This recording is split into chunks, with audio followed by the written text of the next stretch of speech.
Disclaimer: This channel does not promote any violent, harmful, or illegal হিন্দুদেরকে তাদের জন্য একটা ব্যবস্থা, বড়লোক হিন্দুদের জন্য ভিআইপি লাইন, গরিব হিন্দুরা পায়ের তলায় চাপা পড়ে মারা যাচ্ছে, রেল স্টেশনে চাপা পড়ে মারা যাচ্ছে, আর বড়লোক হিন্দু আম্বানি তার ছেলেকে জামা কাপড় কাচার মতো করে 10টা লোক মিলে জলে চোবাচ্ছে। মমতা ব্যানার্জি বলছেন মৃত্যুকুম্ভ, আর এদিকে মোদী সরকার বলছেন অমৃতকুম্ভ, আপনারা কি বলবেন?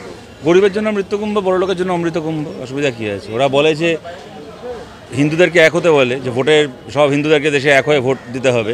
তো হিন্দুরা খালি পোলিং বুথে এক হবে, হিন্দুরা ওই কুম্ভস্নানে এক হবে না। সেখানে গরিব হিন্দুদেরকে তাদের জন্য একটা ব্যবস্থা, বড়লোক হিন্দুদের জন্য ভিআইপি লাইন, গরিব হিন্দুরা পায়ের তলায় চাপা পড়ে মারা যাচ্ছে, রেল স্টেশনে চাপা পড়ে মারা যাচ্ছে, আর বড়লোক হিন্দু আম্বানি তার ছেলেকে জামা কাপড় কাচার মতো করে 10টা লোক মিলে জলে চোবাচ্ছে।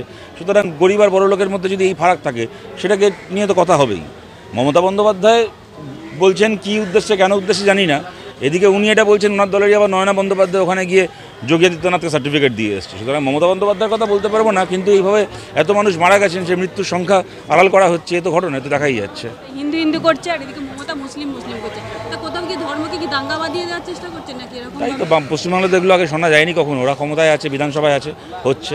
বিধানসভা যদি ওদের হাত থেকে মুক্ত হয়, আবার বামপন্থীরা বিধানসভার দখল নেয়, তাহলে আবার বিধানসভায় গরিব বড়লোক খেটে খাওয়া মানুষ বনাম লুটে খাওয়া মানুষের মধ্যে ফারাক করা হবে, তখন ধর্মের নামে ফারাক করা হবে না।